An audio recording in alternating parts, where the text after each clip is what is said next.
केंद्रीय वित्त मंत्री निर्मला सीतारमण ने नाबालिगों के लिए एक पेंशन खाता एनपीएस वात्सल्य लॉन्च किया। वित्त मंत्री ने एनपीएस वात्सल्य की सदस्यता के लिए एक ऑनलाइन प्लेटफॉर्म भी लॉन्च किया और नए पंजीकृत नाबालिग सदस्यों को स्थायी सेवानिवृत्ति खाता संख्या या पीआरएन कार्ड जारी किए। पेंशन फंड नियामक और विकास प्राधिकरण या पीएफआरडीए इस योजना के प्रशासन की देखरेख करेगा। एनपीएस वात्सल्य क्या है?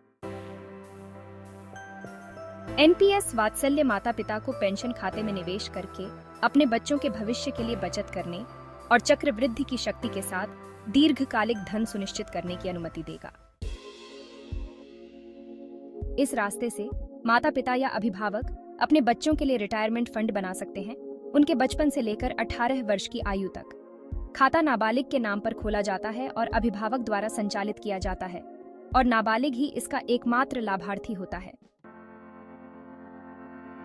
18 वर्ष की आयु प्राप्त होने पर इस खाते को एनपीएस टियर 1 ऑल सिटीजन में आसानी से स्थानांतरित किया जा सकता है।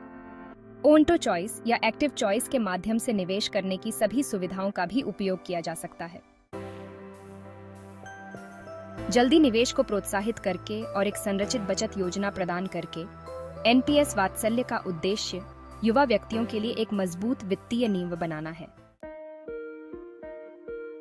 यह अभिनव दृष्टिकोण न केवल यह सुनिश्चित करता है कि बच्चों को समय के साथ अनुशासित बचत और चक्रवृद्धि का लाभ मिले, बल्कि कम उम्र से ही वित्तीय जिम्मेदारी की भावना को भी बढ़ावा मिले। एनपीएस वात्सल्य, निकासी, एग्जिट और मृत्यु।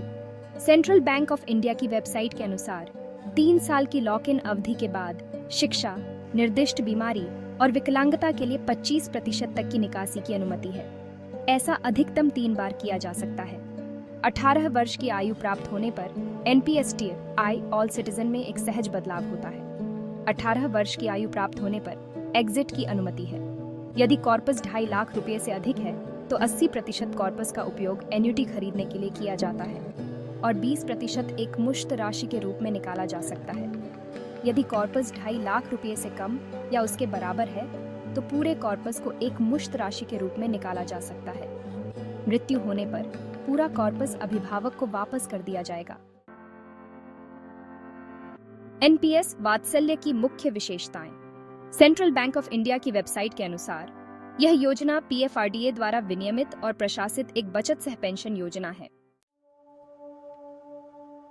पात्रता 18 वर्ष तक के सभी नाबालिग नागरिक। एनपीएस वात्सल्य की मुख्य विशेषताएं। सेंट्रल बैंक ऑफ इंडिया की वेबसाइट के अनुसार यह योजना पीएफआरडीए द्वारा विनियमित और प्रशासित एक बचत सह पेंशन योजना है।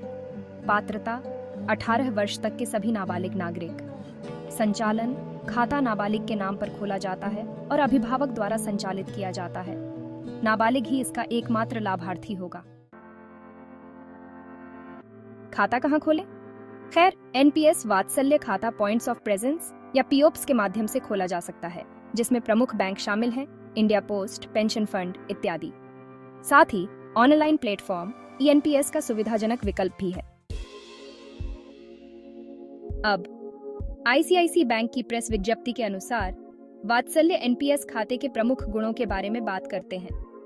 सबसे पहले, पात्रता मानदंड कोई भी नाबालिग जिसके पास पैन कार्ड और आधार कार्ड है और 18 वर्ष से कम आयु का है, पात्र है। अगला, न्यूनतम योगदान। प्रतिवर्ष न्यूनतम 1000 रुपए का योगदान दिया जा सकता है। अधिकतम योगदान की कोई सीमा नहीं है। योजना में कौन योगदान दे सकता है? माता पिता या अभिभावक अपने बच्चों की ओर से योगदान दे सकते हैं। और अंत में 18 वर्ष की आयु के बाद परिवर्तन आवश्यक केवाईसी दस्तावेज जमा करने के बाद नाबालिग का एनपीएस खाता एक मानक एनपीएस खाते में परिवर्तित हो जाएगा। एनपीएस वात्सल्य खाता खोलने के लिए कौन से दस्तावेजों की आवश्यकता होती है? खैर, पहचान और पते का प्रमाण प्रस्तुत करके अभिभावक का केवाईसी। आपको नाबालिग के जन्म तिथि के प्रमाण पत्र की भी आवश्यकता होगी और अगर अभिभावक एनआरआई है, नाबालिग का एक एनआरई या एनआरओ बैंक खाता, एकल या संयुक्त। अब निवेश के विकल्पों पर चर्चा करते हैं। एक अभिभावक किसी भी पेंशन फंड का चयन कर सकता है। जो PFRDA पंजीकृत हो। डिफॉल्ट विकल्प के लिए ये moderate life cycle fund LC50 है, जिसमें 50% इक्विटी है। यदि आप ऑन्टो विकल्प पसंद करते हैं तो अभिभावक life cycle fund aggressive LC75 में से 75% इक्विटी के साथ चयन कर सकता है।